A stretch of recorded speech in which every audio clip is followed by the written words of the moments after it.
잠깐만요. 피부가 가렵고 붉어지고 밤마다 긁느라 잠까지 살찐다면 지금 몸이 보내는 신호는 간단합니다. 진정이 부족하고 염증 스위치가 자꾸 켜지고 있다는 뜻이죠. 그럴 때 검색창에 꼭 등장하는 이름이 있습니다. 논의. 염증에 좋다더라. 피부에 좋다더라. 혈압 혈당에도 좋다더라. 말은 많은데 여기서 중요한 건 딱 하나입니다.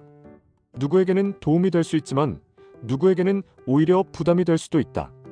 오늘은 그 경계선을 확실하게 정리해드리겠습니다. 논의는 열대지방에서 자라는 모린다 시트리폴리아라는 열매입니다. 생김새는 솔직히 예쁘진 않습니다.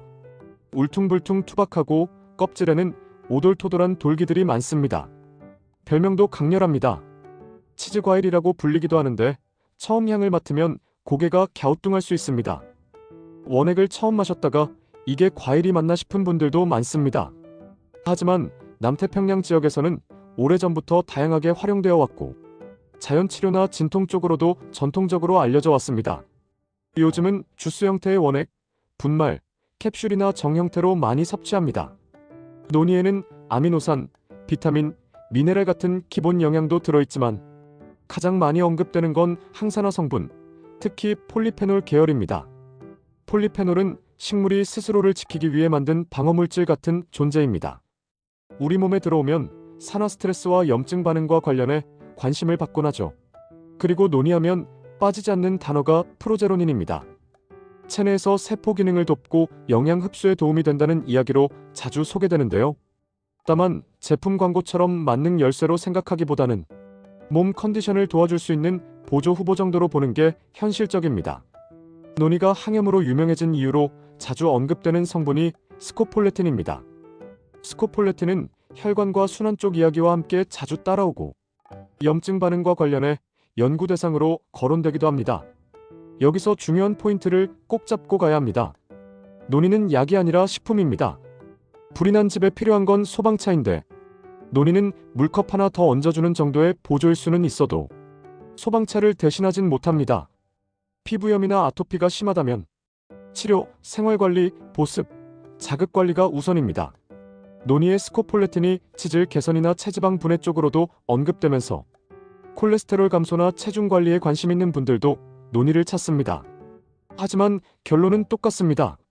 논의만 먹고 뱃살이 빠지진 않습니다. 진짜 중심은 식단, 운동, 수면입니다. 논의는 그 다음 순서에서 도와주는 조력자에 가깝습니다. 마치 기름때 낀 바닥을 닦을 때 세제가 도움이 되긴 하지만 걸레질 자체를 안 하면 깨끗해지지 않는 것과 같습니다.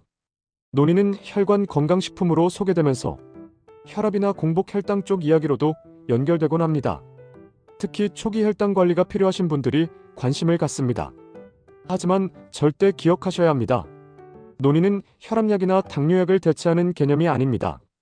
약을 드시는 분들은 상호작용 가능성을 반드시 조심해야 합니다. 혈압이 과하게 떨어지거나 혈당이 예상보다 더 내려가면 어지럽고 식은땀이 나고 위험해질 수 있습니다. 섭취 방법, 이렇게 드시면 속 편합니다. 논의 원액 기준으로 많이들 이렇게 섭취합니다.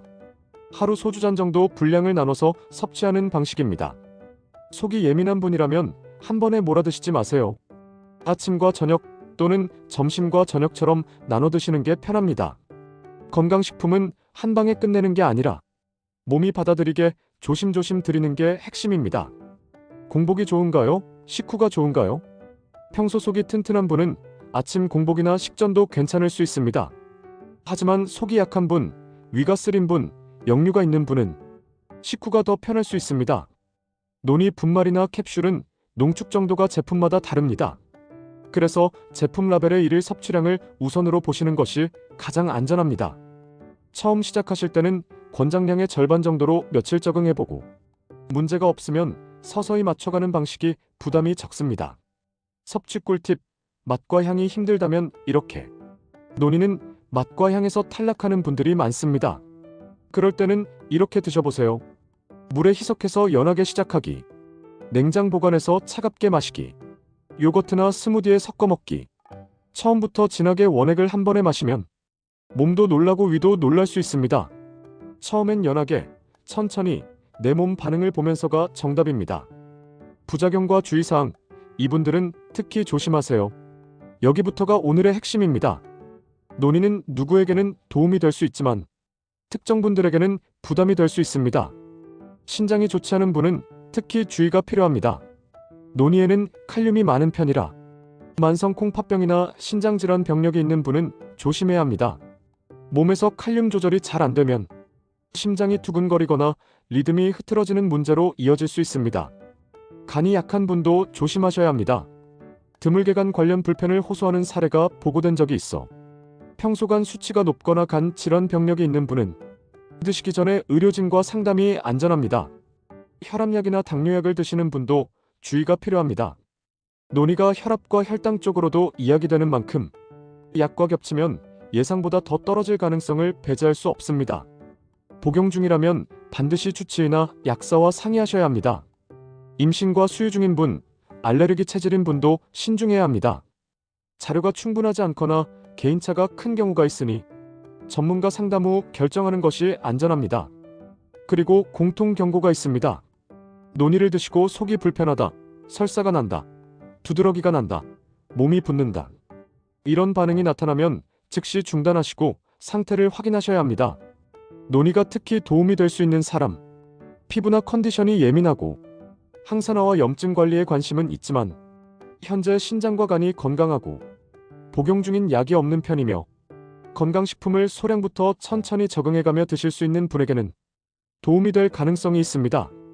반대로 논의가 부담이 될 수 있는 사람, 신장질환이나 만성 콩팥병 병력이 있는 분, 간 수치가 높거나 간 질환 병력이 있는 분, 혈압약, 당뇨약처럼 꾸준히 약을 드시는 분, 임신과 수유 중이거나 알레르기 체질로 새 식품에 민감한 분은 특히 조심하셔야 합니다.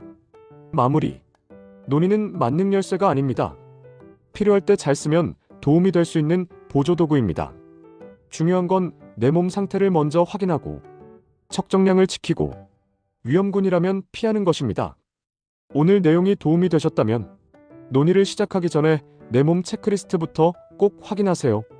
추가 정보는 더 보기를 눌러를 확인하세요. 건강정보 TV 웰플레이스였습니다.